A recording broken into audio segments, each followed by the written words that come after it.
تاکہ عدالت سے اس کا بیٹا اسے دلایا جا سکے، مگر ثروت ڈر گئی ہے۔ کہتی ہے اگر اس کی جانب سے کیس کیا گیا کہیں ایسا نہ ہو وہ لوگ بچے کو مار دیں۔ بہت دکھ ہوا، لیکن ہم کیا کر سکتے تھے؟ شاید اس کا نصیب ہی خراب تھا کہ اچھے گھرانے میں شادی ہو جانے کے باوجود وہ خوشی بھرے دن نہ دیکھ سکی۔ والد صاحب نے محلے کے کچھ معزز لوگوں کے ساتھ ثروت کے بڑے دیور سے بات کی تھی۔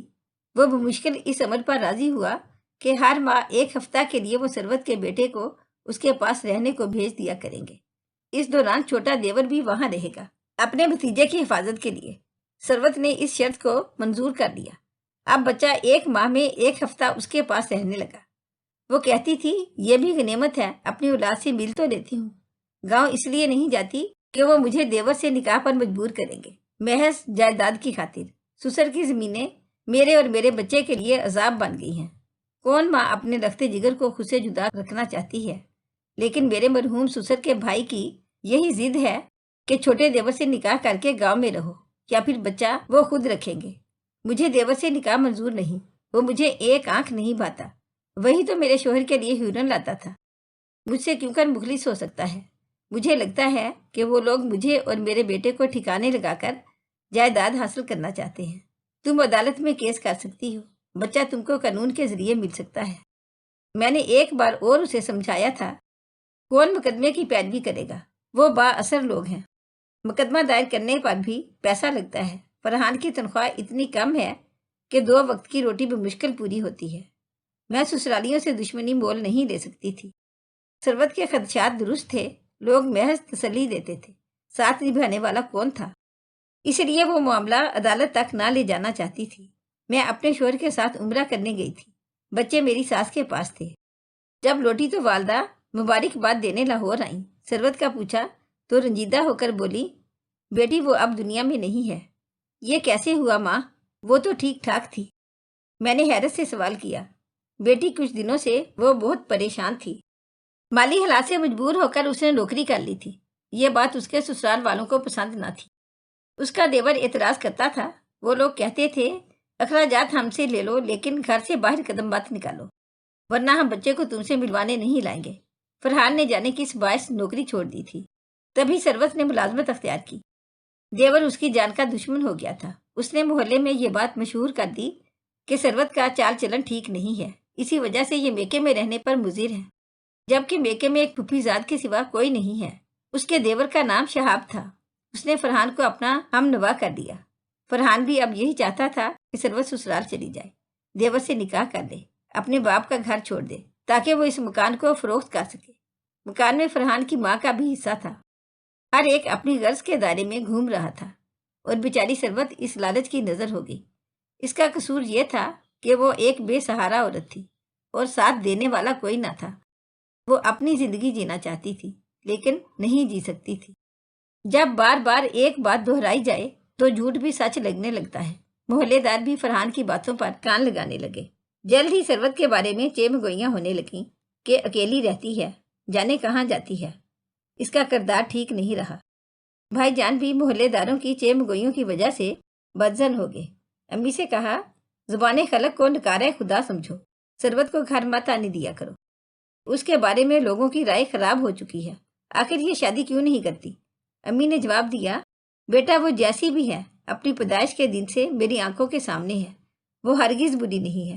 یہ سب ڈرامہ اس کے دیور کا رچایا ہوا ہے۔ محلے والوں کو چاہیے کہ شہاب کا یہاں آنا اور رہنا بند کرا دے۔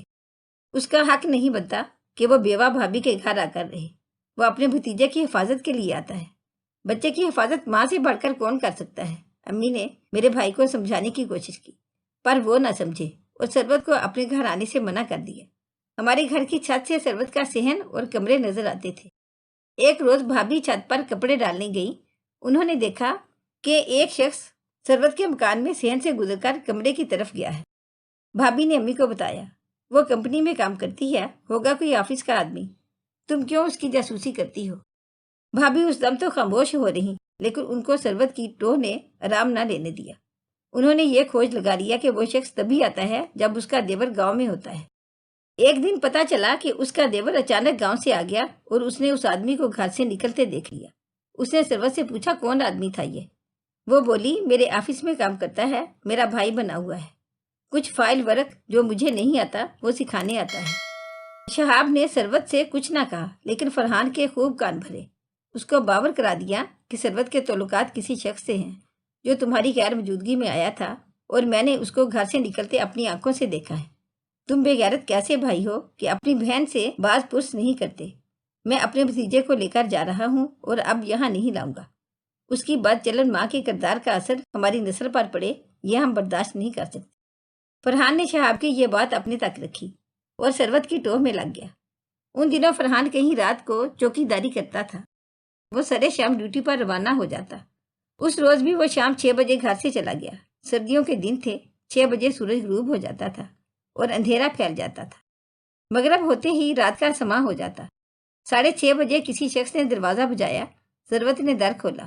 وہ شخص گھر کے اندر چلا گیا۔ اس روز فرحان ڈیوٹی پر نہ گیا تھا، بلکہ کہیں قریب ہی چھپا ہوا تھا۔ اس نے اپنے ایک دوست کو بھی ساتھ ملا لیا تھا۔ دونوں گلی میں اس شخص کے باہر آنے کا انتظار کرنے لگے۔ گلی میں اندھیرا تھا۔ یہ دونوں ایک بند دکان کے تھڑے پر بیٹھ کر انتظار کر رہے تھے۔ جو ہی وہ شخص ثروت کے گھر سے نکلا، دونوں نے لپک کر اسے دبوچ لیا۔ کون ہو تم اور کیوں آئے ہو؟ میں باجی ثروت کو کمپیوٹر سکھانے آیا تھا۔ ان کو آفس میں دقت ہوتی ہے اور کام کمپیوٹر پر کرنا ہوتا ہے۔ انہوں نے مجھ سے منت کی تھی کہ چند دن انہیں آفس ٹائم کے بعد گھر پر سکھا دوں۔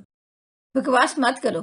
ایک اکیلی عورت کے پاس اس وقت کمپیوٹر سکھانے کے بہانے آنے کا کیا مطلب ہے؟ میں خوب جانتا ہوں، فرحان نے کہا۔ شہاب نے اسے اس قدر بھڑکا دیا تھا کہ اس نے نوجوان کی بات کا اعتبار نہ کیا۔ جوان خون نے جوش مارا۔ وہ اس کا گلا دبوچ کر مار ڈالنا چاہتا تھا، لیکن دوست آڑے آ گیا اور نوجوان کو چھڑا لیا۔ عارف نے فرحان کو سمجھایا، یہ مر گیا تو ہم جیل چلے جائیں گے۔ تمہارے جیل جانے کے بعد ثروت کی بان آئے گی۔ تمہاری بہن خوب کھل کر عیش کرے گی۔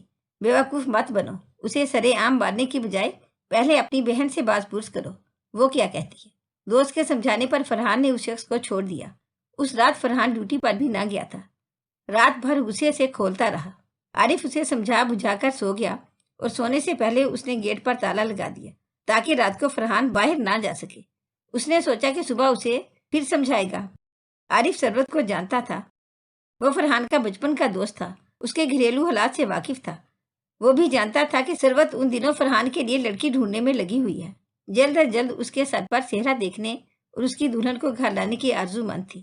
جو بہن ایسا سوچ رہی تھی، وہ بھلا کیوں کر اپنے بھائی کی عزت و آبرو کو خاک میں ملانے کے لیے ایسی حرکت کر سکتی تھی۔ صبح عارف نے فرحان سے وعدہ لیا کہ وہ پہلے ٹھنڈے دل سے ثروت سے بات کرے، معاملے کی جان پرکھ کے بعد کوئی قدم اٹھائے۔ محض شک پر کسی کو گناہ گار ٹھہرانا درست نہیں۔ فرحان نے اس وقت تو وعدہ کر دیا، لیکن اس کے اندر کا شک دور نہ ہوا۔ وہ اندر ہی اندر کھولتا رہا۔ اس واقعے کے دوسرے روز صبح ہی صبح سارے محلے میں کوہرام مچ گیا کہ ثروت کو اس کے بھائی فرحان نے مار ڈالا ہے۔ یہ اتوار کا دن تھا۔ ثروت ملازمت پر نہ گئی تھی۔ اتوار کے روز وہ گھر سے قدم نہیں نکالتی تھی، لیکن آج اسے گھر سے جانا پڑا۔ اپنے قدموں پر چل کر نہیں، بلکہ پولیس والوں کی ایمبولینس میں۔ پولیس فرحان کو بھی گرفتار کر کے لے گئی۔ پولیس نے جب سے تفتیش کی تو اصل بات سامنے آ گئی۔ ثروت نے جس کمپنی میں ملازمت کی تھی، وہاں کمپیوٹر پر کام ہوتا تھا۔ کمپیوٹر ثروت کے پاس نہ تھا۔ کمپنی کا ملازم ایک رحم دل انسان تھا۔ اس نے اپنی طرف سے کچھ عرصے کے لیے ثروت کو کمپیوٹر فراہم کر دیا اور اپنے آفس کے ایک کلرک کو ہدایت کر دی کہ چند دن گھر پر جا کر اس خاتون کو کام سکھا دو۔ ثروت چونکہ ضرورت مند اور اچھی لڑکی تھی، تبھی باس نے اس کی مدد کی تھی۔ معلوم نہ تھا کہ اس بات کو ایشو بنا کر اس قدر ہوا دی جائے گی کہ اس بیچاری کی جان چلی جائے گی۔ اس سارے المیے میں انہی لوگوں کو فائدہ ہوا جو روز اول سے ثروت کے دشمن تھے۔ وہ اسے اور اس کی اولاد کو اپنی ملکیت میں حصہ دینا نہ چاہتے تھے۔ ثروت بچے کے بارے میں سوچتی تھی تو پریشان ہو جاتی تھی کہ جانے وہ کس حال میں ہوگا۔ اتفاق سے ایک دن ہم اس کے سسرالی گاؤں گئے، جہاں میرے شوہر کے کچھ عزیز رہتے تھے۔ ان کے گھر شادی کی تقریب میں مدعو کیا گیا تھا۔ میں خاص طور پر اپنے رفیق حیات کے ہمراہ گئی تھی، شاید ثروت کے بارے میں کچھ سنگن مل جائے۔ شادی میں ایک عورت سے اس کے بچے کے بارے میں دریافت کیا۔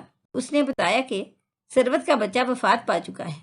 وہ ماں کے بغیر اداس رہتا تھا، صحت بھی گر گئی تھی۔ ستیلی دادی اور پھپھیاں اس بچے کا کچھ خیال نہ کرتی تھی۔ ایک روز جبکہ سخت گرمی پڑ رہی تھی، بچہ اے سی والے کمرے سے نکلا اور گھر سے باہر چلا گیا۔ کھیتوں میں ٹیوب ویل چل رہا تھا۔ اس کے ٹھنڈے پانی میں گاؤں کے کچھ بچے نہا رہے تھے۔ ثروت کا بیٹا بھی حوض میں اتر گیا۔ اس وقت لو چل رہی تھی۔ بچہ جو ہی حوض سے نہا کر نکلا اسے فالج ہو گیا۔ وہ گر گیا اور پھر اس کی وفات ہو گئی۔